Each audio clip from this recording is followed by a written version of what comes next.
A pleasure to meet all at last, and welcome back to Films I'm Willing to Talk About Again. And here in this house, we are keeping things nice and toasty, since apparently the cold fronts are starting to sweep right back into motion. Well, I'm not really surprised. The vernal equinox has only just begun. But let's take a look at a 2004 film called The Notebook. And of course, some of you might be wondering, how could I have ever spoken about The Notebook back in the day? Well, you know what? I may not have been 18 years old in the early 2010s, but that doesn't mean I don't know that these kinds of films exist. And there's been tons of R-rated films I've watched even before then, like Freddy vs. Jason. Maybe I'll get to that some other time.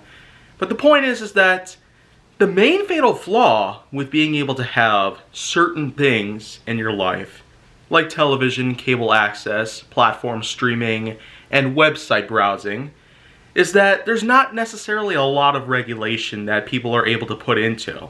Even to this day, it does seem like that a lot of filters that are out there that exist to keep age-appropriate content in line in case you have children in your life who are in fact used to looking at stuff on the TV or otherwise. You can always have it set so it's age appropriate for them.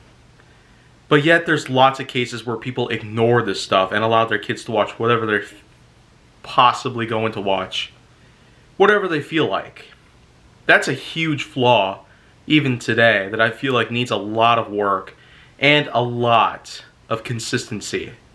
But in any case though, I'm 18 plus now. 23 years old here in 2022, so I'm proud to say that I'm going to go ahead and talk about it again, this time in a more professional manner. In the 1940s, on the east coast of America, there are two lovers who unfortunately have a bit of a difficult time trying to get to each other because the parents do not approve. But as soon as Ryan Gosling in this film ends up going off to World War II, that's how things actually start to make more sense. And as soon as the parents find out that these two are in fact meant for each other because the guy is a hero, this is how we're able to discover no matter what happens, no matter how different we are, we can still be together in a romantic setting, by any means. And this film, apart from being a well-known romance title out there, does have itself a few shares of flaws out there, which would go on account of the fact that it does have some average ratings and probably not the best box office that it probably could have achieved. It does span a 53% on both Rotten Tomatoes and Metacritic for the most part. It's probably a rare situation where I do get to find ratings that actually completely line up with each other. Yet on IMDb, it's not really the case, but at least for Rotten Tomatoes and Metacritic, they both seem to completely agree on each other in this situation.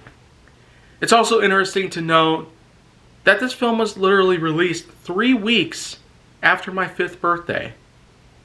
And so, I feel like that just sums it all up there, because there's really not much else left to point out other than the fact that, well, if you're wanting to look at a film that does in fact have a lot of things that have to do with romance out there, including a bizarre sex scene, this is probably your pick. But because it's average, you might begin to see that it could in fact feel like it's overrated nowadays. But that's sort of the problem that most of us seekers have, that we want to try and make them feel like they're masterpieces when they really aren't. The Notebook is certainly not like any other romance classic out there, like Gone with the Wind from 1939, or with the likes of the majority of other picks out there that most of us have gotten.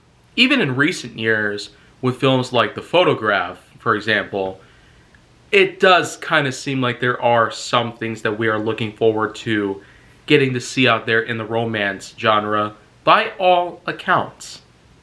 Yet I do feel The Notebook is worthy of its title and of what the genre is that it's meant for.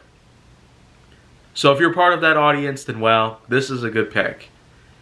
But if you want to be like me, stick to some things like reality, satire in history, then do be sure to check out this series again, because I will have more of that stuff later.